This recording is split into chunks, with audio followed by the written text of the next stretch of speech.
Hi guys, it's Kathy. I hope you're doing well.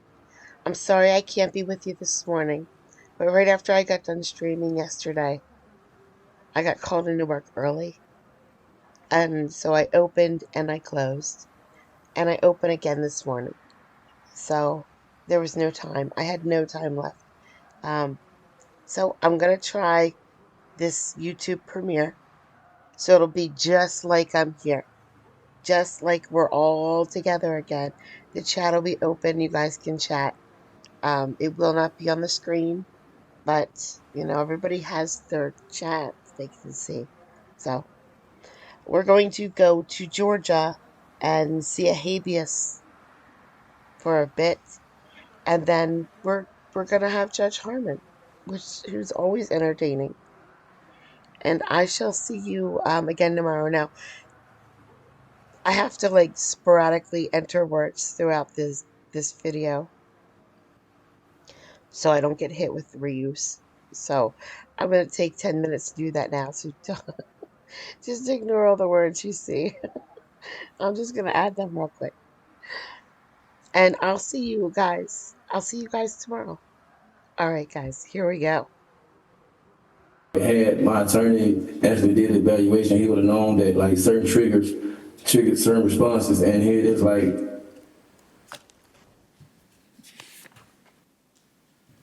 I can't really just give you like a scientific answer for that one, but it is like the truth of the matter is like I think my mental health played a role into this situation, and it could have changed a lot. Okay, so what is your position that having an independent psychological evaluation would have impacted your case? How would it have impacted your case? First and foremost, my attorney probably would have been more, my trial attorney would have been more aware when he placed me on the stand. And he would have took these like certain corrective actions to safeguard my mental stability and his assets.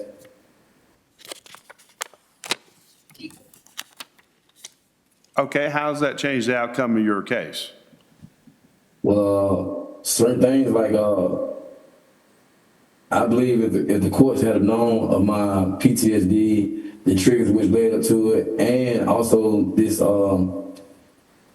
documentation of documented evidence of Mr. Patterson's case file, it would have changed the outlook. Really, because here it is, like we would have seen like one, I was not the aggressor.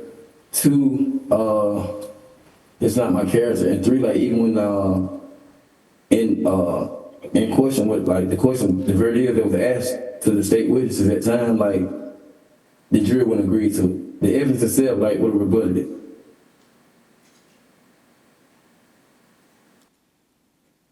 You understand that post-traumatic stress disorder is not a justification for killing someone, right? Yes, sir. Are you alleging that you were mentally incompetent at the time that Mr. Patterson was killed? I can say, yeah, I can say I was going through some trances, yes, sir. And have you had an evaluation done since your conviction to show that you were mentally incompetent at the time of Mr. Patterson's stabbing? Have I? Yes, sir. Well, it was an attempt at one point in time through Dr. Norman, if I'm not mistaken. But even in this particular situation, I had wrote a letter to my attorney and appeal counsel, Ms. Madden, and let her know that he had blistered his time in prison. The reason being because he told Ms. Madden that he had spoke to me for 2 hours and 30 minutes, which is virtually impossible. Because it is like I was the day I supposed to see this doctor, I had a third shift officer who was staying overtime to see that I made this appointment. After a certain amount of time of him being overtime, he was ready to go. And here it is like I only stayed downstairs for like 30 minutes top. So for him to tell my attorney that he spoke to me for 2 hours and 30 minutes and did an adequate evaluation, no, that's not true. So here it is, like even at that time, that particular time, as I can remember vividly, I wanted to review the jail records of the time frame which he said that he had interviewed me, because it was not 2 hours and 30 minutes, period. So here it is, like, even like his response or his diagnosis, whatever the case may be, was inadequate. So I feel like even if, like, now, me still going through these diagnoses and me further being diagnosed with PTSD, since then, speaks in volumes. Again, my question is, have you had an evaluation done since your conviction that shows that you were not competent at the time that you stabbed Mr. Patterson and then stole from him? No, sir. Because you did in fact steal from his body, is that correct? You said I stole from his body? Yes, sir. You stole his wallet and car? Yes, sir. All right. Now, are you also alleging that you were not competent to stand trial, that you didn't understand the trial proceedings? What I'm saying is, like, in the midst of the act itself, I was in a mental trance. Like, this is not the first time. Okay, my first case, I was probably with sex by an older male that tried to take advantage of me. All right, here it is with Mr. Patterson.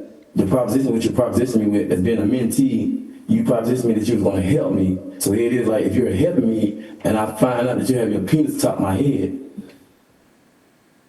how is that so? You're placing your violating my personal space. So here it is, like, yeah, I went into a trance. I don't know where I went. I just know where I went myself.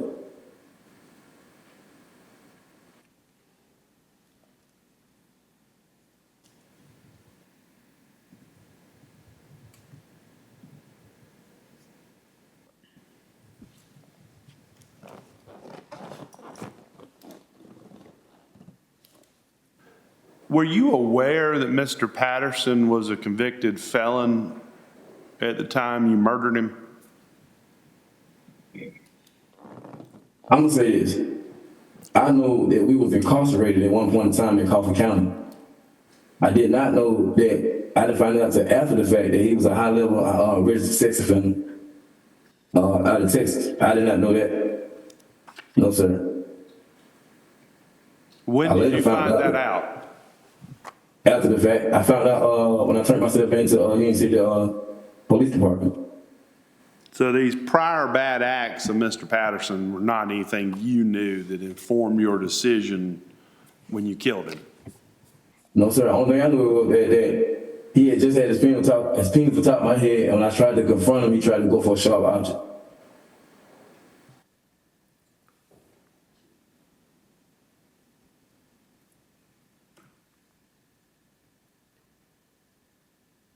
That's all the questions I have, Judge. All right, Mr. Revere, do you have any other evidence, documents, or exhibits or testimony to present to the court at this time? No, sir. All right, Mr. Daniels, you may proceed. We'll call Attorney Madden. All right, Ms. Madden, you still standing by?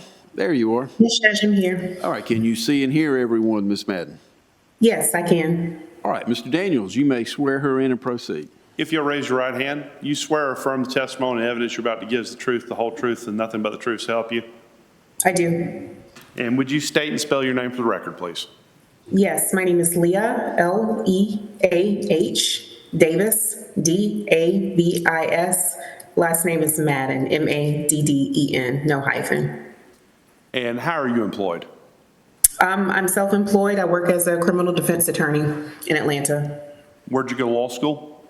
University of Georgia, And when did you become a member of the Georgia Bar? 2005. Have you been a member in good standing since you joined the bar? I have. Can you give us the 40,000-foot overview of the nature or areas of law you've practiced in since 2005? I've exclusively practiced criminal law as a defense attorney for, I guess it's been almost 20 years now. And do you recall Mr. Revere? Yes, I do. And at the time you represented him, were you, as appellate counsel, were you representing indigent defendants? Yes, I was still in private practice, but during that time, I also had a contract with the GPDSC, and so he was a case that was appointed to me. Can you, and if you recall specifically what you did with Mr. Revere's case, tell us, but what generally do you do when you receive a new post-conviction file? Well, when I receive a post-conviction file, usually I will go ahead and file an entry of appearance with the court, depending on where it is. Usually it's at the stage where I have to file a motion for new trial with the trial court, and then I will make contact with the defendant in the case to let him or her know that I've been appointed to represent them in the matter. And then usually the GPDSC, and I don't do the contract work with them anymore, it's been a while, but I want to say usually they'll make arrangements for me to come and pick up the case file, which will include the discovery and the transcripts. And best of your recollection, is that what happened to Mr. Revere's case? Yes. And once you get the case file and the transcripts, can you walk us through what you would normally do? Again, I'll contact the defendant. Usually I would write them a letter, or my assistant will send a letter letting them know that I've been retained for representation, and we'll send them an entry of appearance and just giving them just general information about the process and just procedurally how things are going to go. Usually at that time, the trial counsel has already filed a boilerplate motion for new trial. And so a lot of times we would have, I think in Mr. Revere's case, and I don't remember exactly, but I think we did have a scheduling conference with the trial court where dates were set out for when the particularized motion for new trial would have to be filed. So during that time, I would obviously review the transcripts to issue spot to identify what issues are going to be raised in the motion for new trial hearing. I believe that in his case, there were claims, or it may have been one claim of ineffective assistance of counsel. So I probably reached out to the trial counsel to speak with him about the case and then filed the amended motion for new trial. So once that hearing is held, obviously we wait for the court to make a decision. In his case, the motion for new trial was denied. And so then I represented him. It was a murder case, so it had to go directly to the Supreme Court of Georgia. So I also filed the notice of appeal, and then ultimately when it was docketed with the Supreme Court, then I filed the brief. And as sort of the process of you going through, are you looking for issues that you think have the most merit to raise on direct appeal? Yes. And is it generally strategic to weed out or to call out the claims that don't have merit or just you're sort of really weak? Yes. I try to just go forward with the claims, again, that I believe have merit or have a chance of, prevailing at the appellate stage. I just don't file any and everything. And I will consult with my clients to kind of get their perspective on things. But a lot of times, and this is not just with Mr. Revere's case, this is just generally, sometimes the claims that they want raised aren't claims that I feel are ultimately meritorious. So I make the final decision about which claims are going to be raised. And that can be for a variety of reasons, right? It could be that, it's clearly a strategic decision, even if it's, I think the case law says even an unwise strategic decision is still a strategic decision that's doesn't amount to ineffective assistance. Yes, that's correct. And a lot of times it's difficult for a lay person to understand that. I mean, no attorney is going to try a perfect case. So even if, a mistake was made, that doesn't necessarily rise to the level of ineffective assistance of counsel claim. So trying to explain that, to a criminal defendant is not always easy, but yes, I try to do that to, the best I can. Now, the ultimate issue that you pursued on direct appeal was one of trial counsel failing to object to the victim's good character evidence coming in, and then by the same token, failing to rebut that with prior convictions. You recall that? Yes. And was that the issue you thought had the most likelihood of success on appeal? Yes. Did you ever consider any issues related to Mr. Revere's mental health diagnosis of post-traumatic stress symptoms or post-traumatic stress disorder? To be honest, and I don't want to misrepresent anything to the court because it's been a really long time, I know Mr. Revere and I definitely had a conversation about his mental health. I believe that I did contact the GPDSC to get some funds so he could be evaluated. I believe the doctor he referred to when he was testifying, Dr. Norman, I think that may have been the doctor. From what I can recall, and again, I'm not 100% sure, but I want to say that he was interviewed, and then based on my conversations with the doctor, we determined that it was best for him not to prepare a report, meaning that a lot of times the doctors will come out and they will speak to a defendant, and then they will let me know, look, this is what, I anticipate I will put in the report. And if I don't think it's going to be something that can carry the day or that ultimately is going to be helpful, then it's no need for them to memorialize it in a report. And so I believe that is what happened with Mr. Revere's case. But to be honest, it's been so long, I'm not 100% positive. Obviously, if there had been a report that was favorable to Mr. Revere's positions, that would have been something you would have explored. Yes.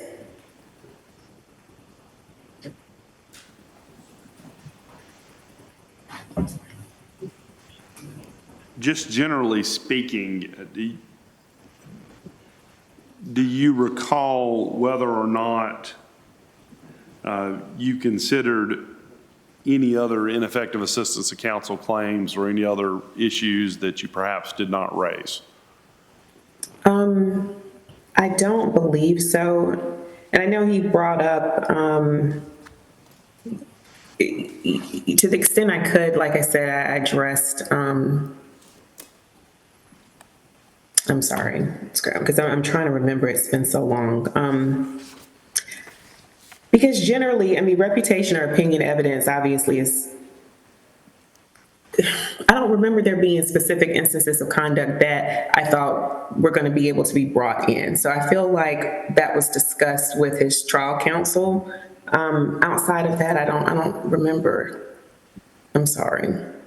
Oh, it's okay. I know it's been a while. With respect to the claims that Mr. Revere has made regarding his transcripts, what would be the procedure for someone who was appointed to you by Georgia Public Defender Standard Counsel in obtaining their trial transcripts or case file? Okay. In his particular case, I went down in person and picked up a copy of the trial transcripts. Now, I think we received most of them electronically, but I think I actually got a physical hard copy of his transcripts.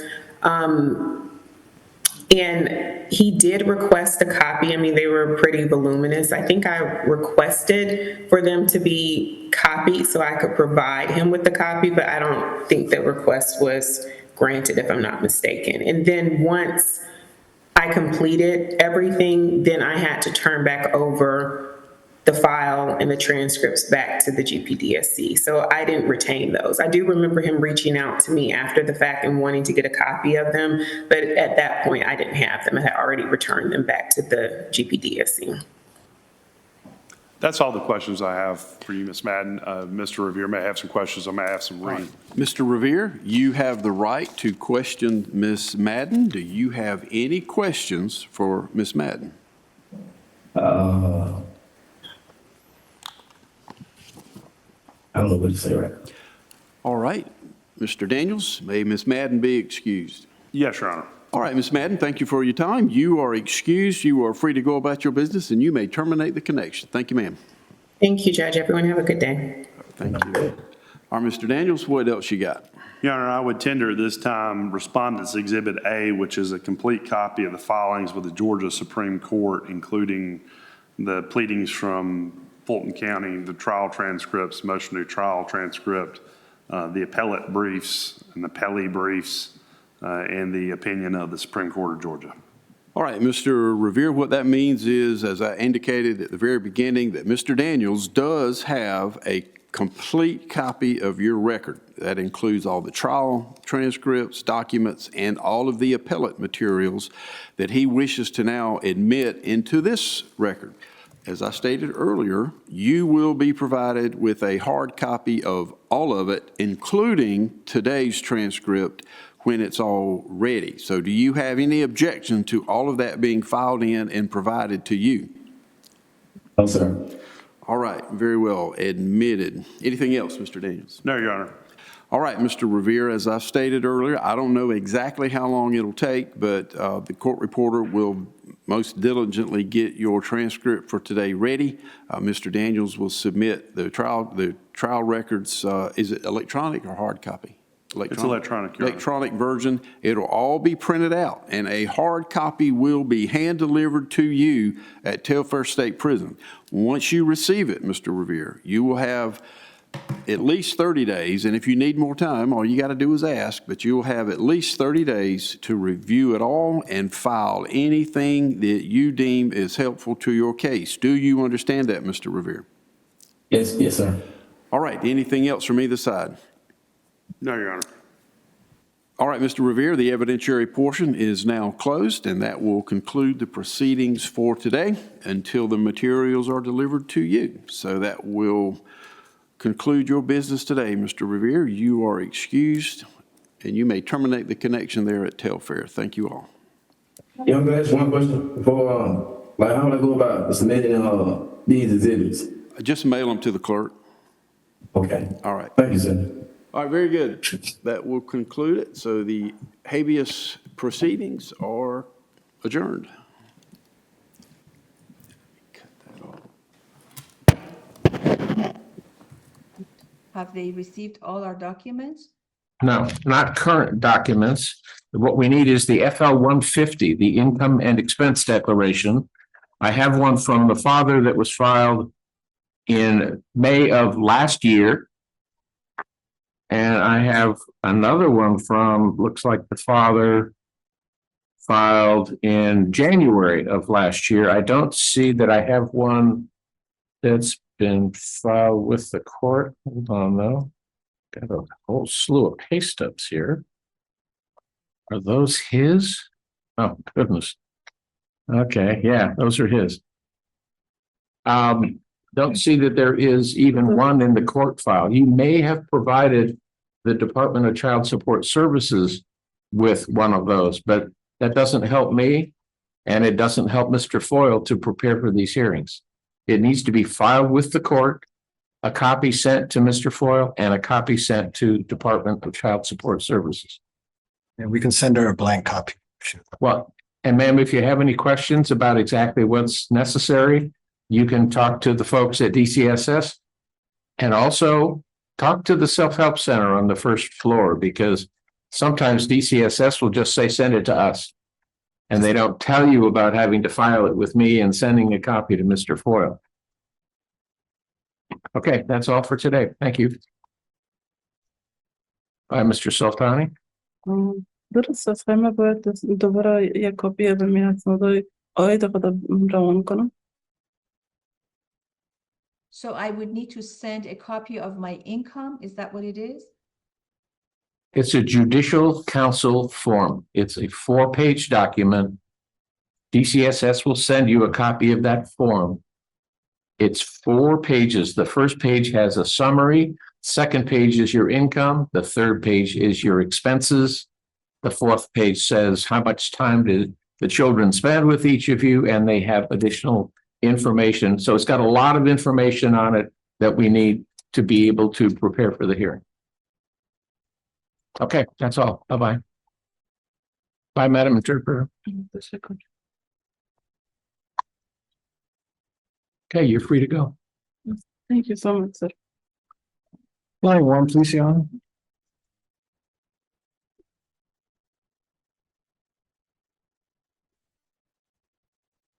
Is this going to be the end of the lawyers? Yes. Thank God.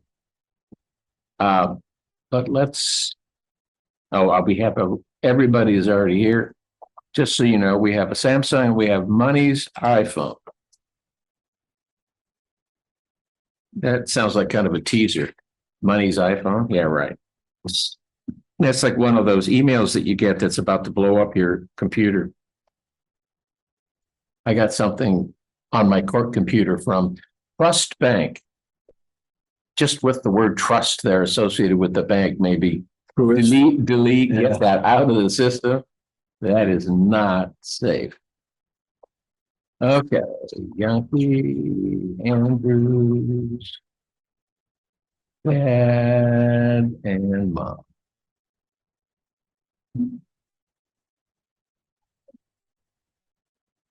Oh, yes. Our last big file.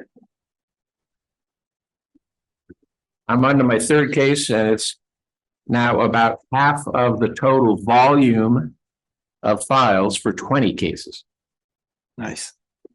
So, what happened to the VOCA valve? Did it get done?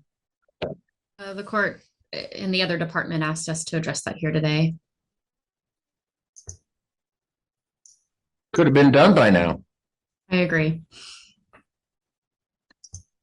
Okay, so why would I not order a VOCA valve? Is that aimed towards me, Your Honor? If you're the one who opposes it, yes. Yeah, at this point, she has been medically determined to not work at this point. So it feels premature. You mean not be able to work? Correct. Oh, okay. That's different than not working. There are a lot of people who aren't working but are still able to. That's the whole point. Right. Sorry, we had submitted some documents, and yeah, her doctor has indicated she's not to be working at this point. Has also referred her out to orthopedic surgeon, I believe, in UC Davis. So there's more investigation and work to be done at this point. We just would feel that it's premature. Mr. Ashrad, did you get some medical documentation about that? Yes, Your Honor, we did. Okay. It is dated September 3rd, 2025, states that she does have another appointment. So it's 5 days old? Yes, It's a whole lot better than we normally get. yes.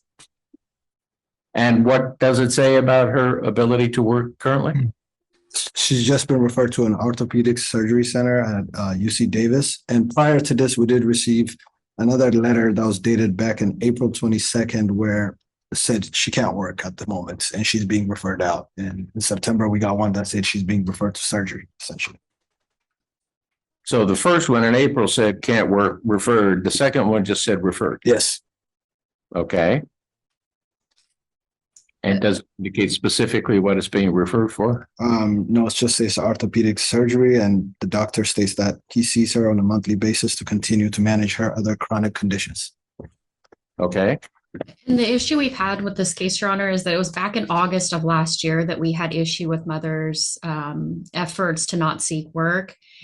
We came back in January of 2024. We also came back in March of 2020. I'm sorry, in January of 2025. We also came back in March of 2025. Mother testified at that hearing that she had applied for permanent disability because her temporary disability ran out at the end of early 2025. So she was on temporary disability from November of 2023 until early of 2025. I've seen a letter. That would have been state disability, right? Correct. Okay. And then she had testified at that hearing that she had applied for permanent disability. That's been over 6 months. There's been multiple orders. Are we talking about Social Security disability? 6 months is nothing. It takes up to 2 years or longer to get Social Security disability. Understood. And we've been to multiple hearings and have asked for any kind of documentation, because first the statement was that she called, and then it was that she applied, and then she applied again, but we've never seen any documentation, and we doubt if that was done. We did get a screenshot of when she submitted the application. She did send us a screenshot when she submitted it. So When was that done? Yeah, what's the date on it? Just a second. Now you're making him work.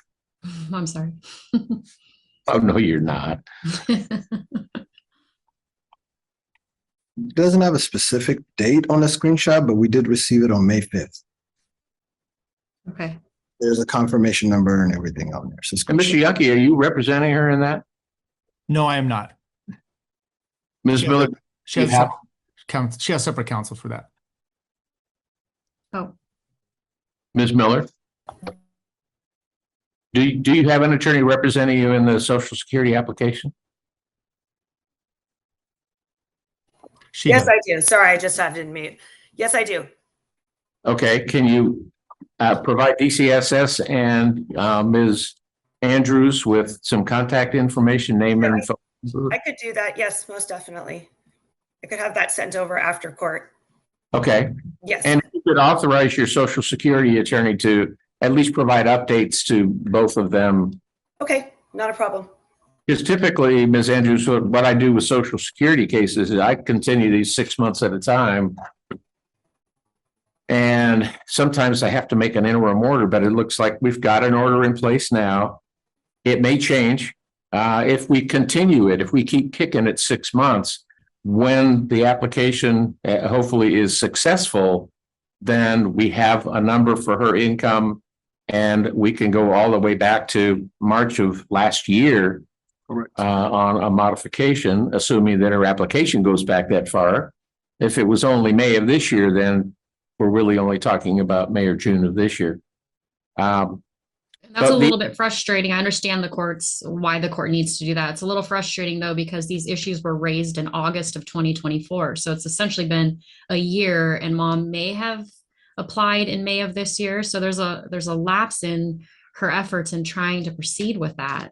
And that then brings me to her efforts in applying for jobs. The list that I got that says she applied for jobs is just, it's not in an Indeed application. It's not a page on the Indeed website. So if you go onto the Indeed website, you can click a button that says jobs I've applied to, and then you give me a printout of that. And then I have all the details of the places you've applied, addresses, contact informations, the dates you've applied.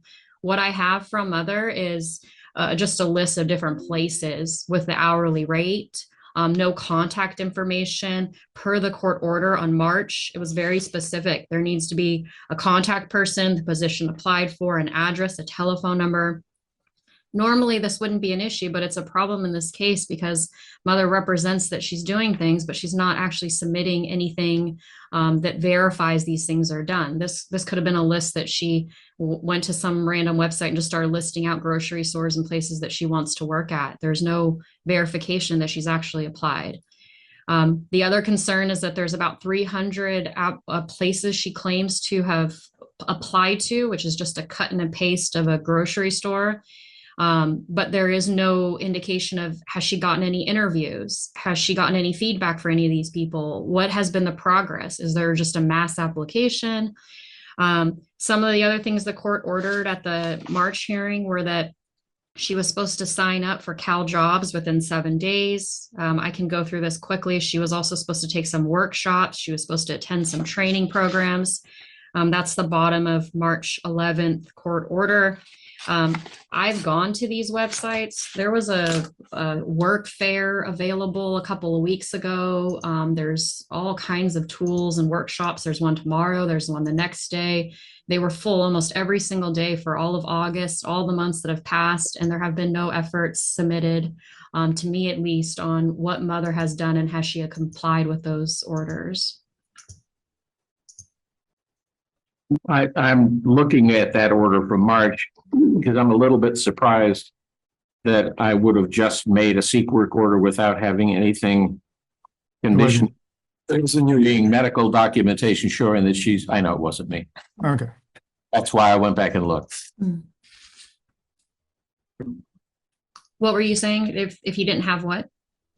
If she provides medical documentation that she's unable to work, then I don't believe that it's appropriate to place her on a seek work order going where she's looking for work. If she's got a doctor saying her don't work, telling her don't work, then I'm not going to override what a doctor says. If you want an independent medical examination, you might be able to request that. I don't know, but I don't think I've ever seen that in a child support case before. And some of the other things was mom put in one of her income and expense declaration that she wants to go back to work and that is her intent. The jobs that she claims she applied to were jobs that someone who is medically able to would, or someone who can't work wouldn't be applying to these jobs. So she's applying for cashier's jobs, store jobs, standing jobs. There's a list of jobs that lead me to believe that they're jobs that she's capable of working. Can I just interject onto this argument is fallacious in general, and the reason being is because we at the hearing said she's medically unable to work. The Judge Dwyer says, "Too bad, so sad." Miss Andrews says, "Too bad." So therefore, she's got to apply for jobs, right? But she's medically unable to do. So what do you want her to apply for? She has to apply for jobs to make this work out, knowing that she's unable to do so medically. This is the problem with this. So I get where Miss Andrews is saying, oh, look, she's applying for jobs that she can't actually take. Yes, the whole structure of her medical diagnosis is there's no jobs she can take. And the problem is that we've got this letter that says that she's unable to work. She has an upcoming appointment and that we'll update you then. But we've been looking for these letters for over a year now. It takes, she requests a doctor's appointment days before our court hearing. She requests one that's going to occur the day after our court hearing. There's just a delay in action. It just seems like anyone who actually wants to move forward would put a little bit more effort into this process. We also asked in August of last year for an agreement on a voc eval, because if she had agreed to a voc eval, since there's no real solid objection to one, we would have had one done, and we would have had an expert go in and see what she's applied for, see what she's qualified for, and give her some tips to move forward with that disability application at that time. Well, the other thing they're going to do is look at her medical records, and if the medical records say she can't work, then that may very well be the outcome of that. Sure. Or they look at her medical records and they don't confirm that. One of the things his mother was was drinking and driving and got in an accident and hurt her shoulder. That's not even true. That's completely incorrect. So Okay. we need to keep that keeps coming up in court. Let's just stop with that argument. There was no wreck, drinking and driving. Okay. Well, The sum total, or she was drinking and driving but didn't get in a wreck, or got in a wreck but wasn't drinking and driving? No, there was an issue of alcohol, but it didn't involve a car, and there didn't involve a wreck. oh, I thought it was a DUI that resulted in a wreck that got the shoulder injury. No. I'd have to look back at my notes, but anyways, the point of that was that even this doctor letter that she submits there's nothing to it other than we've been treating her for chronic pain. I think a lot of us have some chronic pain. I know I have some chronic pain in my upper back constantly for staring at the screen, but it doesn't stop us from working. I'm sure the court has some pain too, but she's sitting here, she's gone through these hearings. She's capable of at least picking up a phone, I'm sure, and holding it to her ear. You know what my pain really is? Listening to these motions. So, and by the way, I'm going to check with Dwyer and find out if he really said "too bad, so sad." That was a legal paraphrasing that I was doing there.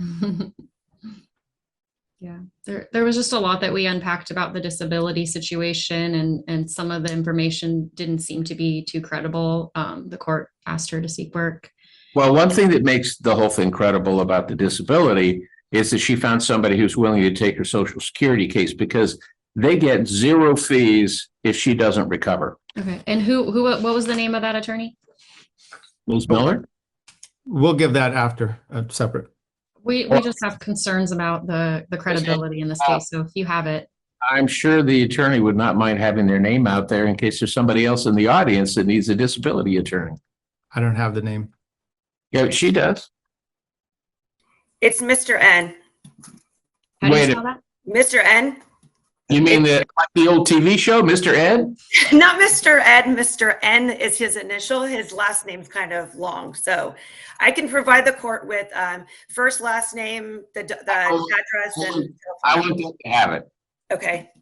If you'd like it, if you'd like me to get that. She'll provide it. Okay. Immediately after this hearing, she'll send you an email with the long name that starts with N. Thank you. Just wanted to make sure it wasn't a talking horse. And I'm sure a bunch of people in the audience are saying, what are you talking about? No, he's not Mr. Ed. You can't be that old, Commissioner Harmon. Who, me? I'm just playing with you. Yeah, no kidding. He talked with peanut butter in his mouth. Yeah. Yes. A good old black and white, huh? Yeah, it was black and white. Well, and it was in the transition. And yeah, I do remember it. Okay, so I am going to, well, okay, so we can continue it out for just a couple of months to see if we can get better medical. She's been referred to an orthopod. We can get an update Next, on her condition and what she can do to maybe go to the Department of Rehab. And next appointment is on October 20th. yeah, I was looking at 2 months anyway, Okay. So let's do November, and then if it's clear that there is something going on that is preventing her from working now, then we will track the Social Security case, and it'll be every 6 months that we'll be coming back. Joseph, November? November 17th That works. at 1 o'clock. That works for me. How do we keep getting so lucky on these 1 o'clock calendars? Good question. I don't think you got lucky today, other than the fact that you're lawyers and you got called early, because we have 20 cases on our afternoon calendar. So what are you putting out any orders? What's the status? Suspending the seek work order for now. Okay.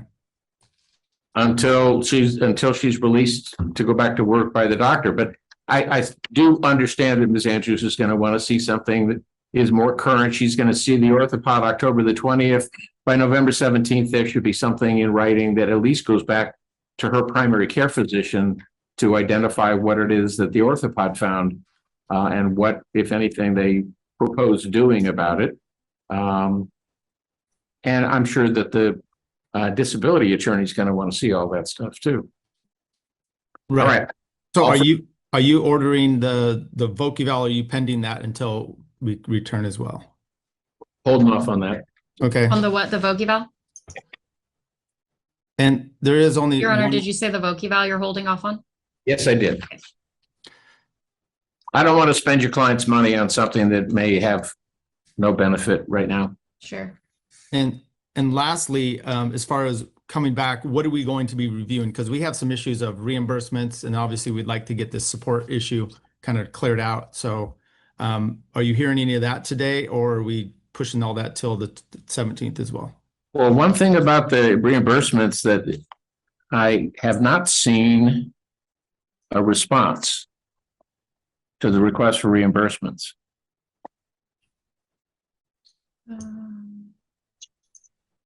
It was our position that we already litigated that issue. I can make it quick, Your Honor. There's a couple categories. One is the tutoring. The issue that we had is emails were sent out as soon as that request was made for reimbursement for tutoring. And our position was, please provide the name of the tutor and the qualifications so that father can be involved in that decision of who they're going to pick. The name of that tutor was never provided. The contact information of that tutor was never provided. It was just a decision that we still have not been able to confirm whether it was done or not. In terms of the therapy reimbursement, father covered. Did you get the responsive declaration from Mr. Yeah, this was an issue that started a while back. So I do see that there now is a responsive declaration, but at the time of selecting the tutor, there was no involvement. It was supposed to be a joint decision. There was no joint decision. Father wasn't allowed any of the information for that person. I believe there was it's a neighbor kind of a response that we received at some point, but we were asking for their qualifications, who the tutor is, and father's ability to be involved. In terms of the therapy, father provides Kaiser coverage for the child. So we had communications early on saying, use the insurance that's covered, that's free. And the grandparents, mother and her parents chose to hire somebody else instead of using Kaiser. And so father made it clear from the start, well, if you're not going to use someone that's covered by insurance, then I'm not going to be paying for that. And they ultimately, there's also a record of that. They went to Family Court Services. There was a statement in there saying that they would cover it if it was outside of Kaiser. There's just been no follow through. They've continued and then not had father involved and then is asking for reimbursement.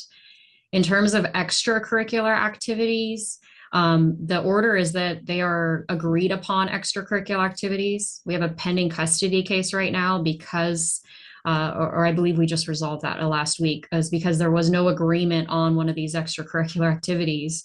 And the court ordered that the child does not have to participate. Soccer and softball, those are the only two that I'm seeing. Correct. And the order was that it has to be agreed upon extracurricular activities. There was questions in court last time. The judge said, what activities is the child participating in that father objects to? And he said none. So we could go down each one of these. There's a lot of misstatements. We've provided the contact information right away. So do you want additional pleading on this? Because we'll provide From you, I want his response to, I mean, you just gave it to me, but I think it should be memorialized. Okay. What, So the next hearing, we can talk about it. Hopefully, what do you need us to do? respond to his responsive declaration on it's got tutoring, the counseling. I mean, I hear what you're saying. It'll give me more time to think about it. Sure. Okay.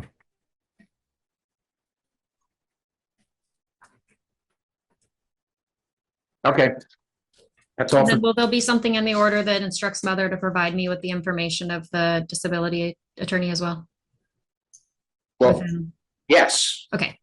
And to authorize him to provide information, updates as to what's going on with Social Security. Okay. All right, thank you. Thank you, Your Honor.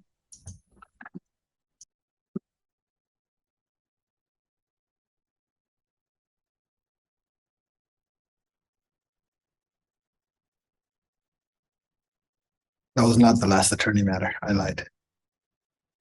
The one Can trailing you from- hear it though? Yes. Anybody notice the quiet? Now that we got those guys out of here. All right, so The morning matter. from the morning. Yeah. True. Let's finish the morning calendar. It was on the 9 o'clock calendar downstairs, and at 10:20, we were told they were on the record. So we thought we were gonna get it done. And then they went out to meet and confer. Let's find out who these other two people are. Money. I have somebody on a device that says Money's iPhone. You need to unmute, which I will prompt you for. And turn your video on. And now you can tell me who you are. Otis Wiley. Line 2. Hold on, let me see if I can find you on my calendar. Line 2, Your Honor. Wiley, yes, number 2, okay. Got it. I'm sure Ms. Rivera will be happy to see that your moniker on your iPhone is Money. Oh yeah, that's just the name of this old iPhone that I've been having. All right, I'm going to put you back in the waiting room. We just didn't know who you were. I wanted to make sure I didn't call a case that you were on and have you miss out on your hearing. Okay, and then can I it was they had sent me the paper to fill out basically for like my expenses and all that stuff, but they sent it to the wrong address. They sent it to my old address, so I had told the worker to update my address when I talked to her, but she still sent it to my old address, so I never received it. That paper that I was supposed to fill out and turn in. The one I didn't get, right. And I'm sure DCSS didn't get it either. Well, so are you just wanting to continue this, Mr. Asrat? I assume you want his INA. Yes. Is he working? I mean, we just want to. No, I just now got out on the 19th. All right. Well, you know what? I have an attorney I have to take care of, so I'm going to put you back in the waiting for now. Okay, thank you. Be patient and try to find a different shirt. Okay.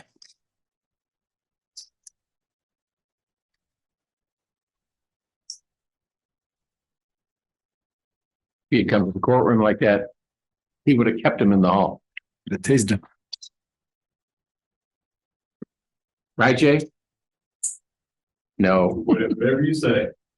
I have somebody on a Samsung device. If you would please unmute yourself, I'll prompt you for that. Oh, there you got it all by yourself. Well, you didn't unmute though. Okay. Now you. And can you tell me who you are? Carlos Williams. Carlos Williams, number 4. Okay.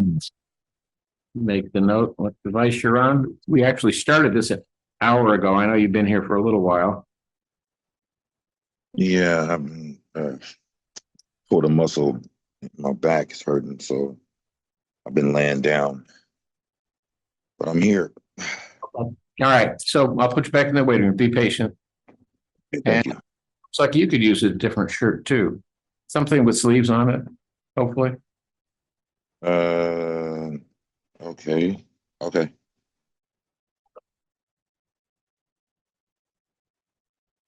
Okay, so again, the morning. I should have 3. Yep, there.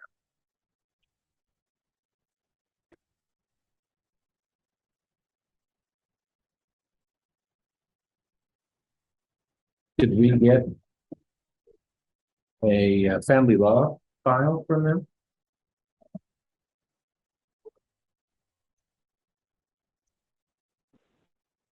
Miss Cummings.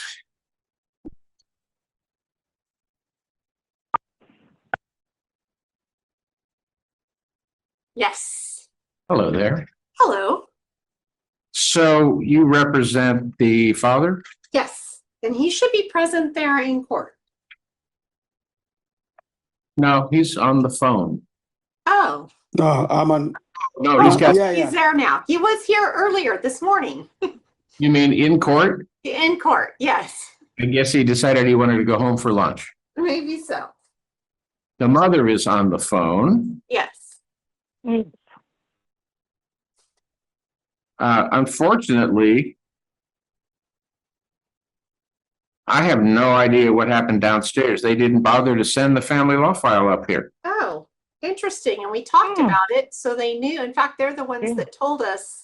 Oh, no, we kept checking in downstairs because we were done before 10 o'clock. You guys didn't even get called to the table till 10:20. And then we found out 20 or 30 minutes later that you'd gone out to meet and confer and try to resolve things. We didn't get done till 11:30, so. Well, at 11:15, I called it. You were trailing to the. So he has every other week. I can tell you briefly what he has every other weekend from Friday at 3 p.m. or pick up from school until Monday, return to school or 10 a.m. And every Wednesday after school to return to school the next morning. And then Every other Wednesday? every Wednesday. Every Wednesday, okay. Every Wednesday. And then the standard 2 weeks vacation and then a holiday schedule. With the holiday schedule being on or about Christmas Day or Thanksgiving Day. A couple days at Christmas, a couple days at Thanksgiving, Memorial Day weekend, Labor Day weekend. They're alternating those. July 4th. I think those are all of the holidays. We don't yet have the order back from the court. Well, like I said, I don't even, normally what I get from the second floor is a Post-it. I think it's about 30%. This morning.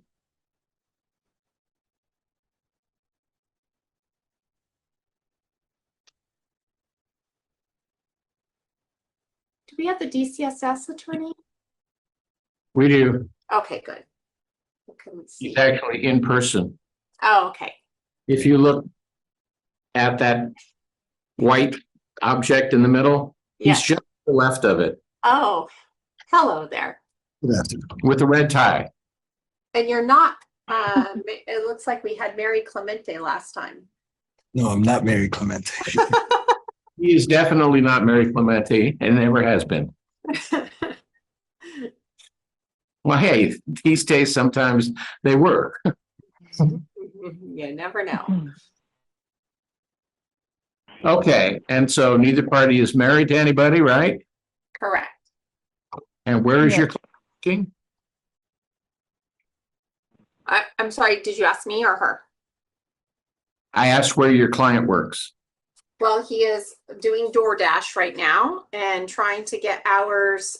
He used to be a contract nurse with Kaiser. He's trying to get hours with that, but it's been very slow. Nursing is slow? It is, he's been an LVN and he just got licensed as an RN recently. Okay. So yes, it has been, and he had another job with Department of Healthcare Services, but that ended.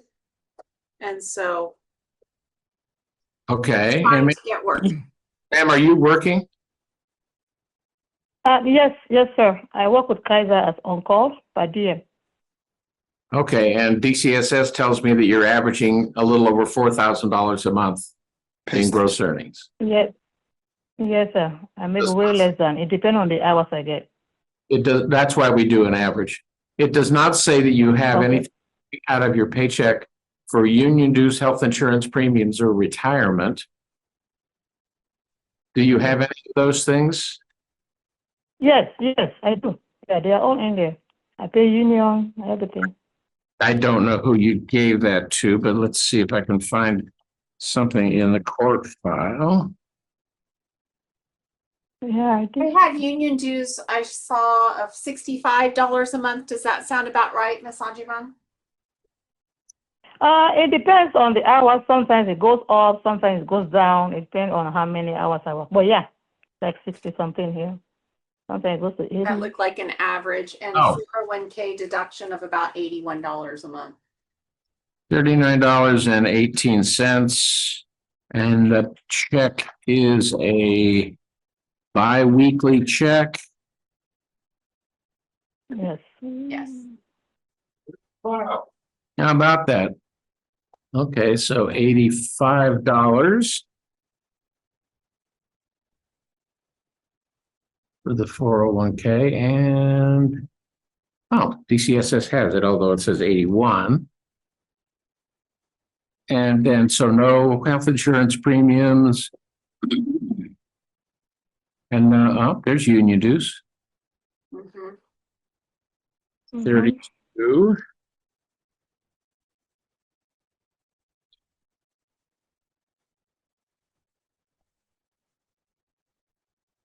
Okay, so 69.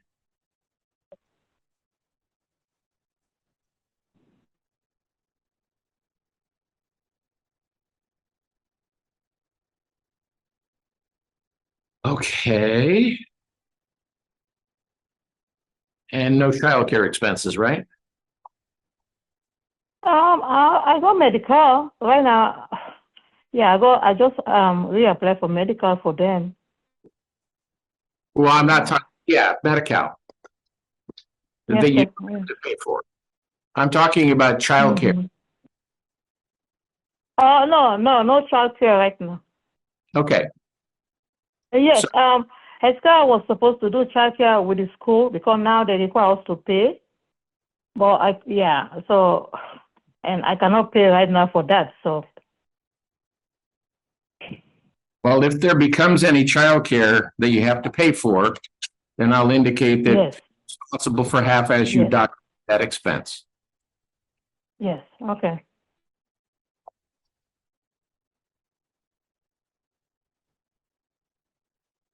And the support, this is something that's brand new, right? Yes. Yes, sir. Okay, so the child support's going to be $241. Okay. What's the effective date? 9/1. Okay. That's a low income adjustment. So He's can I ask requ- you a question, sir? He's required to let you know when he starts working as a nurse. And then DCSS can bring it back and we can revisit the child support.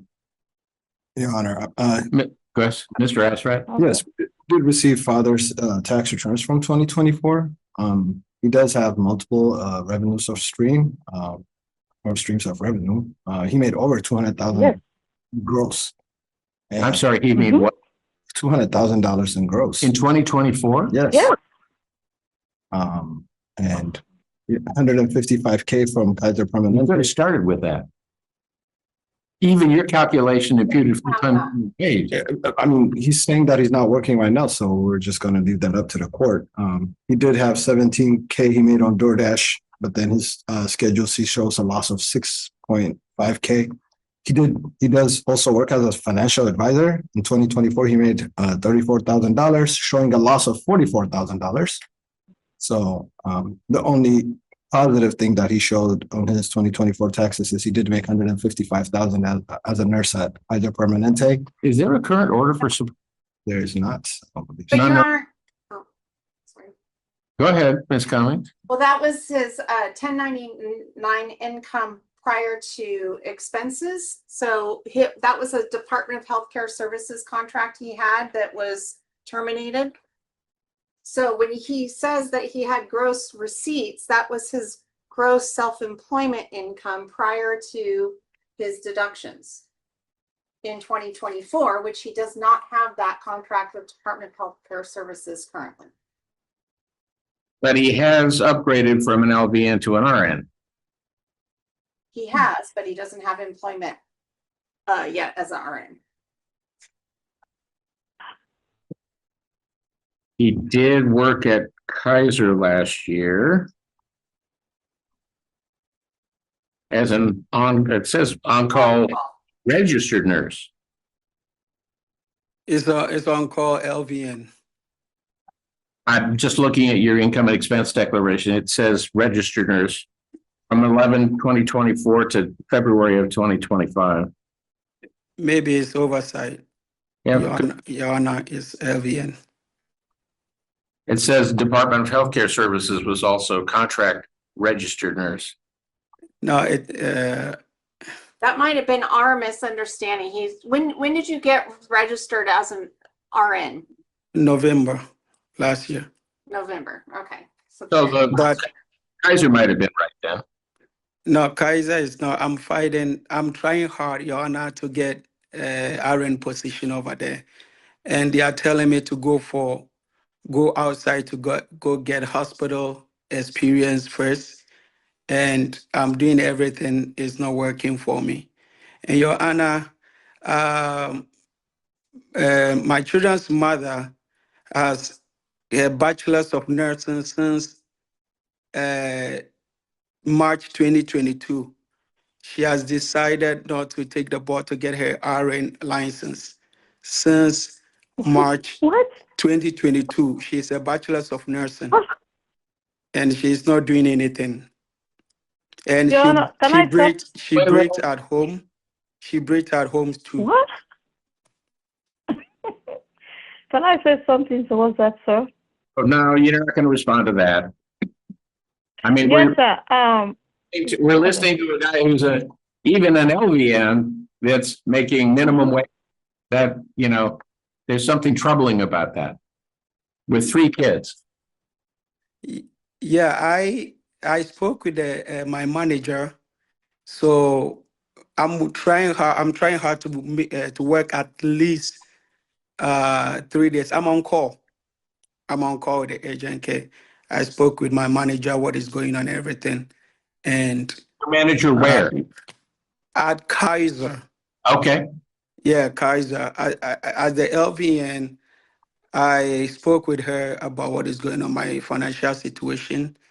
Because prior to then, I had a contract, so I wasn't going. I was on call over there. I wasn't going there. Yeah, but now I need Kaiser as much. So I went to speak with the manager, and I'm working on it. I'm trying to work at least 3 days or 3 days a week, and working on, even if I have to go 2 hours away, because Sacramento here is saturated right now. No hospital is even hiring a new grad as an RN, but Kaiser is demanding that I have to get acute experience before they give me a position as RN. So I'm doing that. I'm even thinking about going out of state for that experience, but right now I have to see what I can do with my LVN at Kaiser because they don't even allow me to travel. And then that I have to forfeit my position over there. Okay, Mr. Rathray, were you going to suggest something? Yes, Your Honor. It might be prudent to just put him on a C-Corp order. That's what I was just thinking about. And then with the understanding that, if he's not compliant with the C-Corp order, we can look at his earning capacity and maybe impute income to that extent. Okay. So the C-Corp order requires that you submit a minimum of 10 applications a week. 2 of them need to be in person. You need to keep track of where you're looking for work and provide the contact logs, and DCSS will give you some forms. They'll send those to Ms. Cummings. And then you need to fill those out and provide those back to DCSS before our next hearing. And you need to register with the Sacramento Employment and Training Agency. And even though you have a specialized area of work, they can help focus you.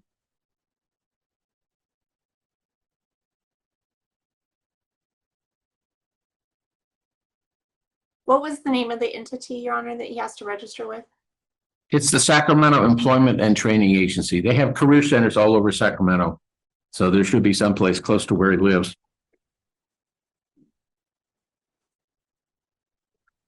And we will come back November 17th, still good? Let me look. I think so. That works. Okay, November 17th at 1 o'clock in the afternoon. Get the contact logs to DPSS by November the 14th. And we'll see where we are. Thank you. Yeah, ask a question, Your Honor, please. Yes, ma'am? Can I talk? Yes, so have you decided that this is the 2,000 and some hundred is gonna be paying? I'm sorry, I missed the question. Is the payment starting now and then how much is he paying again? Yeah, I've made the order for $241, but that's a very, very small amount of money to be paying for 3 kids. Yes. Yes. Joanna, Very small, I know. Joanna, can I say So something? is it starting this month though? Okay, I need help with this kid. Well, right now what I'm doing is we're going to look at and see what he's doing to try to find work. And we will review this again when we come back in November. So no, I don't want to talk about it today. We've talked enough today. Let's see what you're able to do with your nursing credentials. Hopefully you'll be able to do something and it benefits you obviously more than it does the mother. Yes, sir. Last word. Yeah, Your Honor. That's what I'm saying. We all have the same BSN. So what is she doing with hers? Making over $4,000 a month. What are you doing with yours? You're doing DoorDash. Let's deal with you first. Yeah, I have a lot of this over that I've been applying. I can forward it to you. We're going to take a look at that when we come back. Yeah, okay. Okay. Bye. That's Thank all for you. Thank you. Hi. Thank you.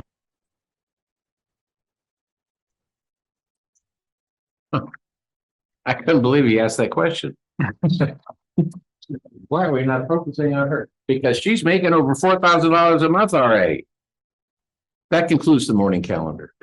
All right. Do you want to do expedited cases or people here first? Oh, you mean they're not the same thing? No. Everybody here's a troublemaker? Go ahead, expedited. Expedited, all right. Can we call line 12, please? You're already on page 2. I love it. Well, I go by speed. Well, for one thing, yeah, I see why that's easy.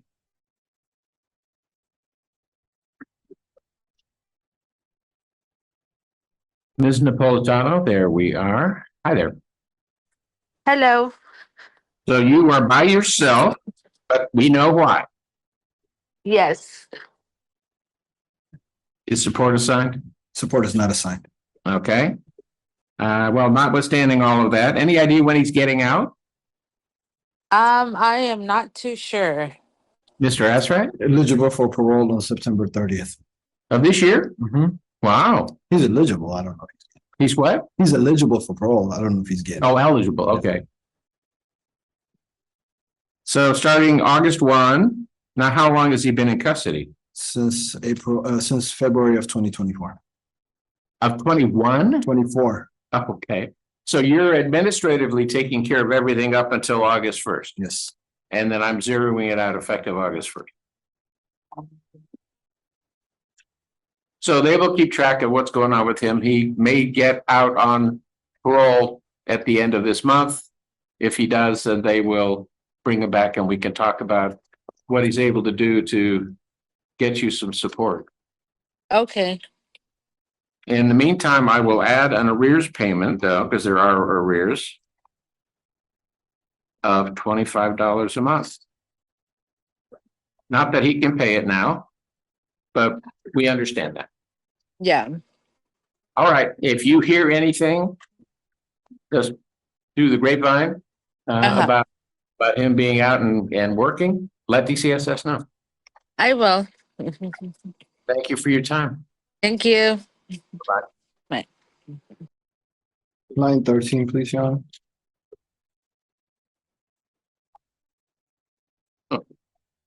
Need a subpoena? No, I did not. Is he not here? What? I thought he was here. I didn't. Now I have something new. Otis iPhone. Oh, that's Otis Wiley. That's Money. He left and came back. He changed the name from Money to Otis. I love that. Probably because I said something about the mother being excited about his name. Yeah, being Money. we're probably gonna need a subpoena on 13, I guess, if you have it out. Yeah, that's what I figured on 13. And I am not finding Ms. Silva unless it just. No, I thought he was here. Or was she here? She was here. I'm showing her being the only one here and she's not. Okay. My apologies on that one. No, I mean, it's underlined that she checked in. Okay. I thought he checked in. I don't know what happened. Next. Next is going to be line 9. I have nobody here on line 9. I'm in the waiting. No. I could be wrong. No, I don't see anybody on line 9. You talking about Pickett? Yeah. I'm on line 9. Nope. I don't remember Mabel in the No worries. roll call. All right, we can call line 8 then. Line 8. 8. Yes. Well, there we go. Jason Bradley. Shantika Montgomery. Hi. Hi.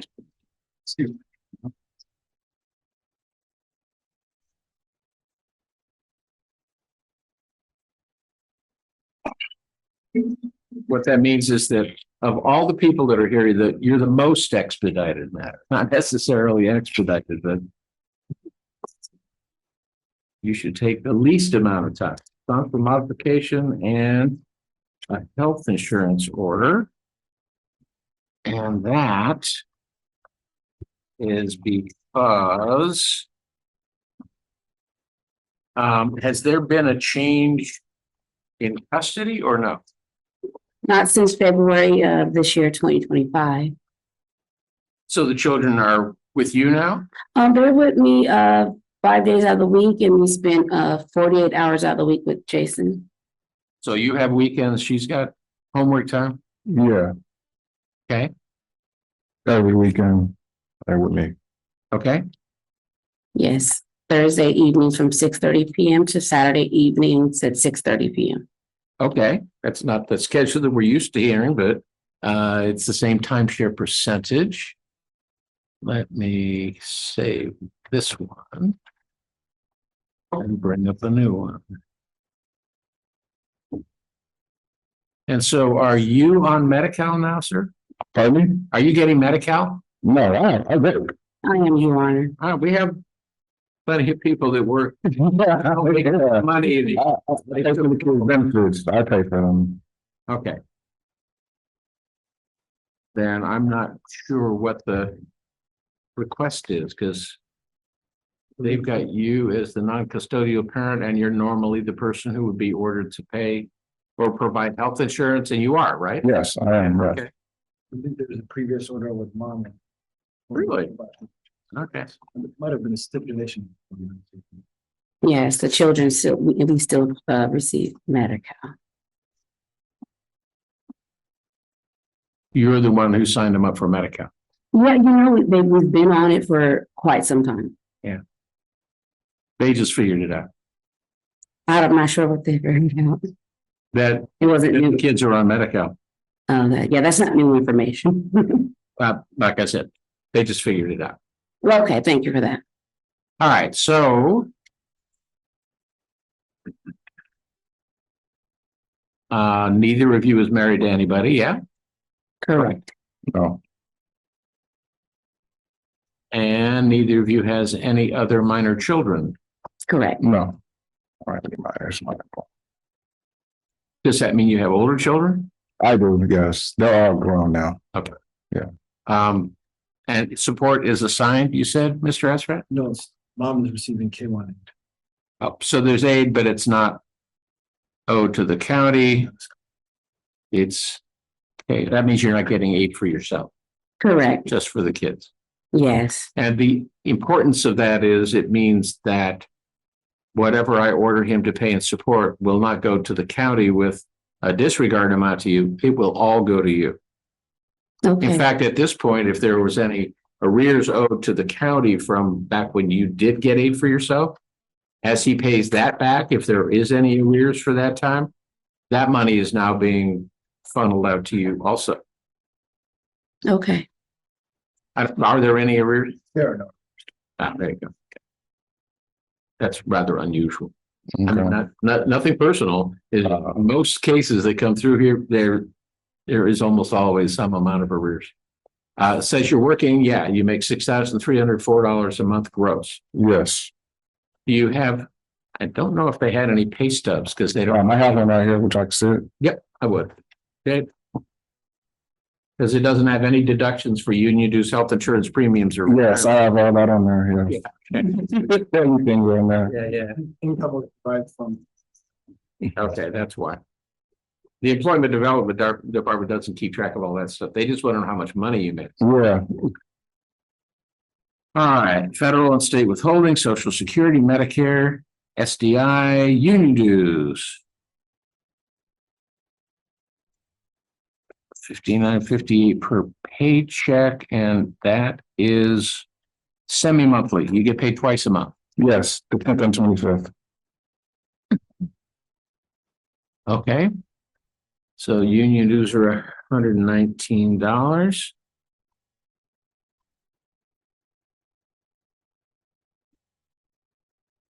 Health.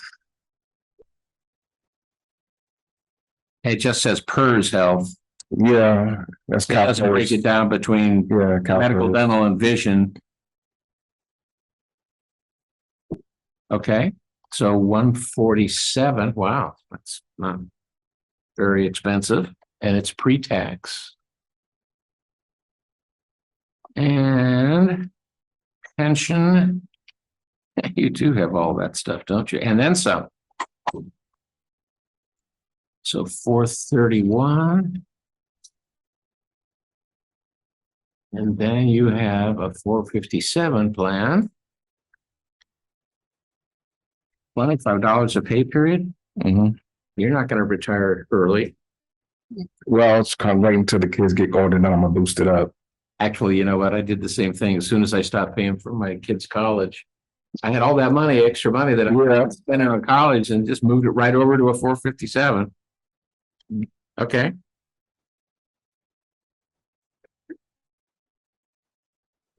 Is that an extra copy? Yeah, that's my copy actually. Or do you need that copy? Because I have They would like to have a copy of it. Yeah. They're good. Yeah. Mm, That's available online for you? yes. Okay. Thank you.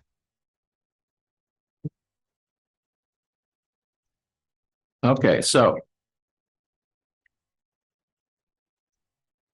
the guideline amount of support, and you got to let me get all the way through this. Don't jump in the middle and get all excited. Okay.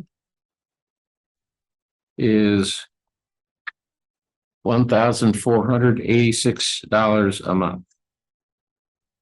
Mother is receiving all the cash aid and CalFresh.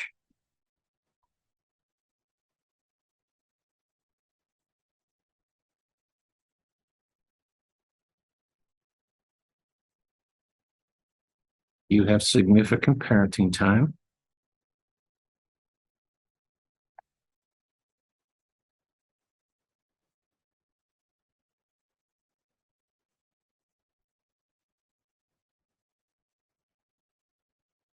And moderate. It's the high end of moderate, but it's moderate income.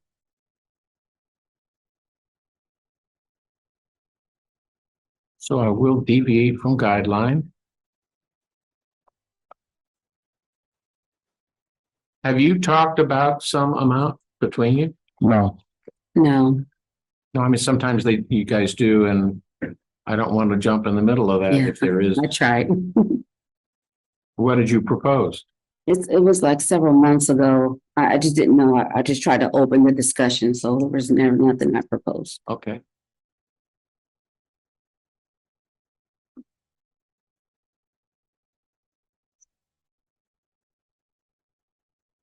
So what I'm going to order is $1,100 a month.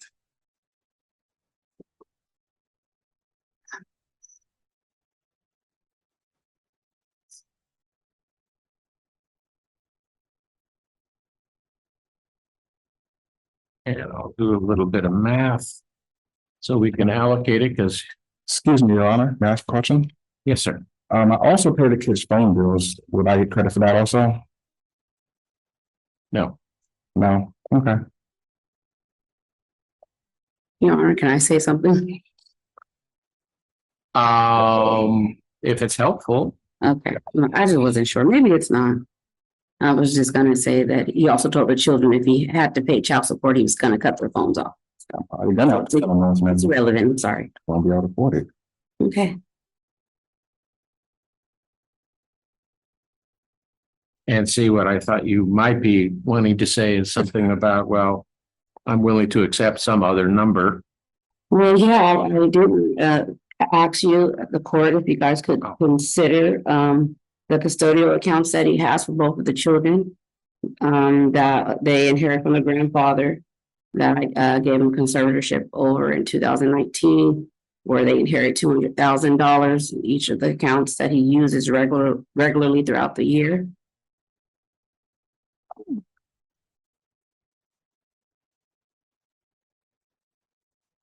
No, wait, these are custodial accounts? I'm not 100% technology, but I'm the custodian over the account. The money was left to them by their grandfather. Okay, so, but it's not money that it's just being invested for them, right? Yes, that's all it is. But usually I have to take out a certain amount of money so to file the tax on and stuff like that because the IRA account, and it was inherited from their grandfather. Oh, so there's mandatory withdrawals? Yeah, I withdraw usually money during their birthday because it's pretty much their money. So I'll take that money out and use it for them. I mean, it's something that you. Yeah, I use it for them. I don't use it for myself at all. well, yes, he goes at least 4 times throughout the year to get money out of both of the accounts for the children. There's a small amount that goes towards the children's wants, however, their needs. And Yeah, that's what this is for. yeah, This is for the need. And this is not something that money should be used for. Yeah. Not for child support. That comes out, No. that's gonna come out of your paycheck. That comes out of my paycheck. Yes. Okay, that's their money. So the start date's gonna be August 1st. And now there are a little bit of arrears, so I'll add it. Small arrears payment if you can't get caught up all at once for the month that you're behind now. All right. I have another question, Your Honor. May I ask, please? Yeah. I also have a mortgage on the house. Would I get credit for that or no? Actually, that's a bad thing. No, I mean, if you're paying rent, then you don't get any tax benefit from that. If you have a mortgage, you have property taxes and you have mortgage interest that you pay that are a deduction from income for support or for tax purposes. Oh, well, it's different though because it's actually in a trust. And my mother's still alive, so she claims the house on the taxes. Oh. But the house is in a trust. Yeah, then it's more like rent. You don't get to deduct it on taxes. No. Trust does. No, until we sell the house, then I get money from it. Yeah, but that's sale proceeds. Yeah, okay, I was asking. Your Honor, he also divides that rent with his sister. You mean paying? Yeah, divided by 2. With the I'm not mortgage. even looking at the expense page. I'm just looking at income. Okay. So I'll have $50 a month on arrears, What's the allocation? Ron? 412 and 688. Your Honor, is that considered full allocation for the children's needs? 412 is how much he owes for Serena. So she's now 17 years old, right? Yes, sir. A senior in high school. Yes, sir. So when she graduates next May or June, that's how much is gonna stop being collected by DCSS. In Okay. fact, her birthday's in April, so they're gonna want to see something from you, from the school, Yes. showing when she graduates. Correct. If they haven't already asked, They have. okay, I was gonna say, you can look forward to it. Mhm. And then what's left is the 688 for Jason. All right, you're good to go. Okay, thank you. All right, thank you.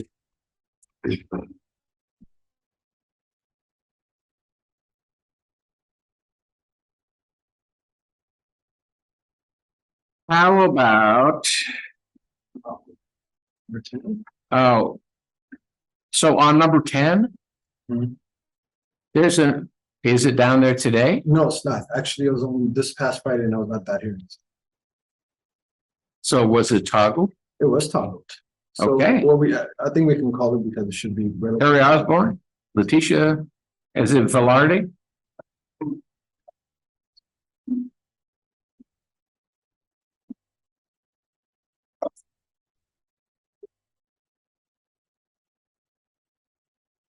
What ended up in Department 134 was that we did run the calculation and the calculation was adopted for August 2025 at $851 a month in a cross file and is properly toggled to this case. And it was continued to October 17, 2025 for financial review. Because I believe father's disability is ending, correct? Yes. Okay. So you'd be clear to go back to work? Or you're just running out of SDI? No, so I was in a really bad accident and I'm kind of going through therapy right now, so Oh, was the accident? I wasn't at fault.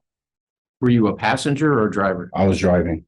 Okay. Yeah, And so do you have a personal injury lawyer? no, Why not? I don't know. If you were badly injured enough to have an effect on you being able to work, you should be going and talking to a PI lawyer. But maybe I should.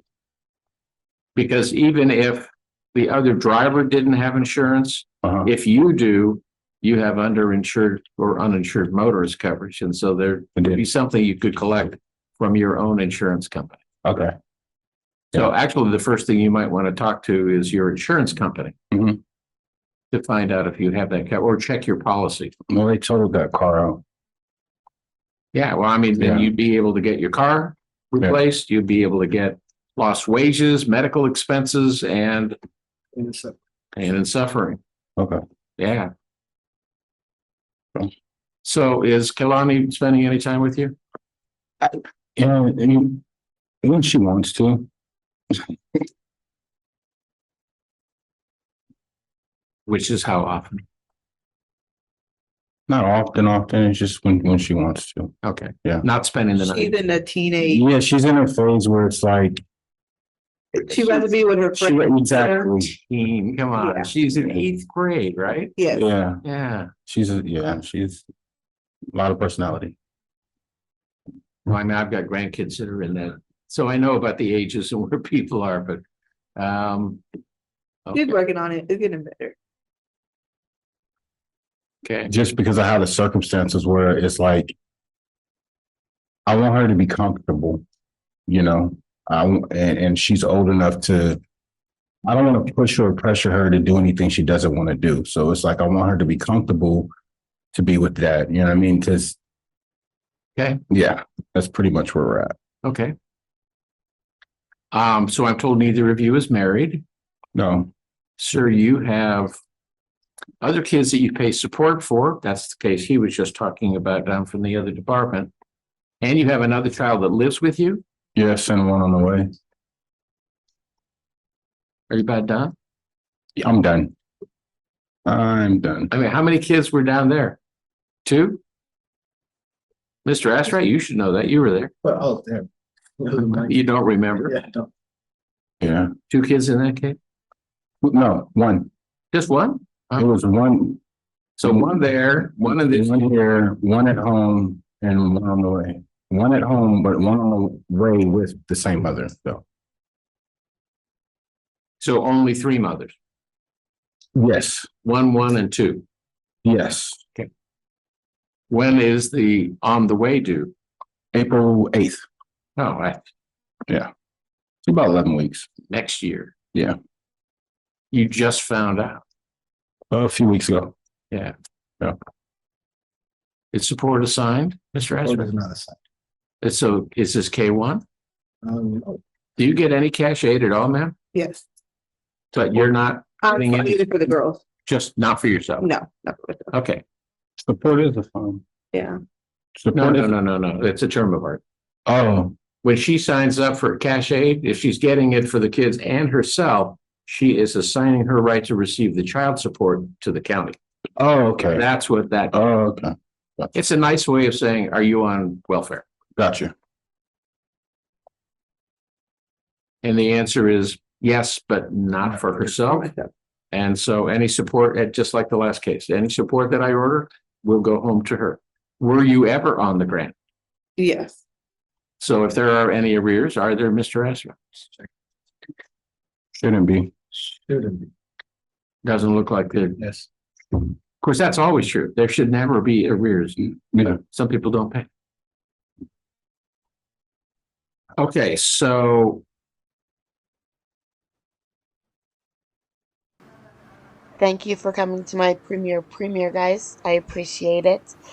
I hope chat was as amazing as it always is. I'm gonna try to get OJ together. I don't.